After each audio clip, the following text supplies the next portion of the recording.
PSBB transisi Jakarta akan berakhir pada 22 November ini. Selama hampir 2 pekan penerapan PSBB transisi, angka kasus baru COVID-19 harian di DKI masih di atas 1.000. Sedangkan tes PCR yang sebelumnya stabil di angka 10.000 per hari, di masa PSBB transisi ini justru menurun. PSBB transisi Jakarta berakhir pada 22 November ini. PSBB transisi kali ini merupakan perpanjangan kedua setelah sebelumnya diberlakukan selama 4 pekan dan diperpanjang selama 2 pekan. Selama hampir 2 pekan terakhir, data COVID-19 di DKI masih belum stabil. Pada 21 November atau sehari jelang berakhirnya PSBB transisi, kasus harian COVID-19 di DKI bertambah 1.579 kasus.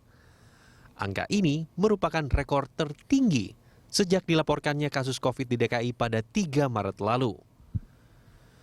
Rekor tertinggi sebelumnya terjadi saat PSBB ketat diberlakukan tanggal 16 September di angka 1.505 kasus. Selama perpanjangan PSBB masa transisi, rata-rata kasus harian COVID-19 adalah 1.061 kasus.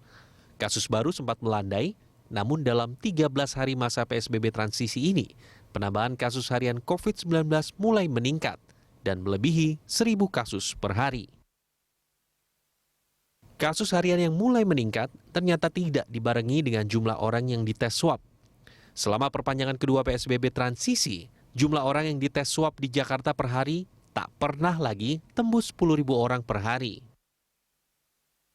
Sejak bulan September, tes swab di Jakarta stabil menembus angka 10.000 orang per hari. Di bulan Oktober, ada 21 di mana Jakarta mencatat tes lebih dari 10.000 orang per hari. Namun di akhir Oktober, angka tes mulai menurun.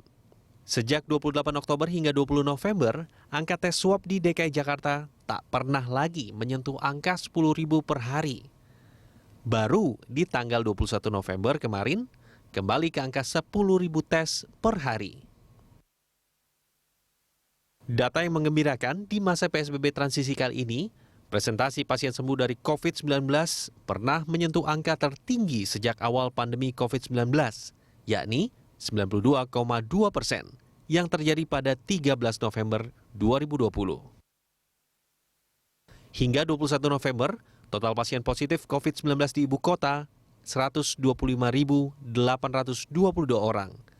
Sebanyak 114.863 orang telah dinyatakan sembuh.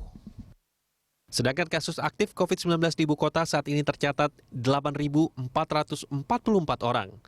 Jumlah kematian akibat COVID di DKI sebanyak 2.515 pasien, atau setara 2% dari total kasus COVID di Jakarta. Banyak pihak menyebut naiknya kasus baru COVID dipicu oleh pergerakan warga saat libur panjang akhir Oktober lalu.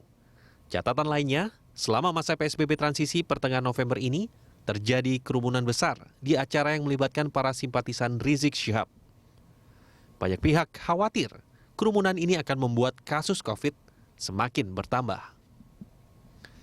Tim Liputan, Berita Set.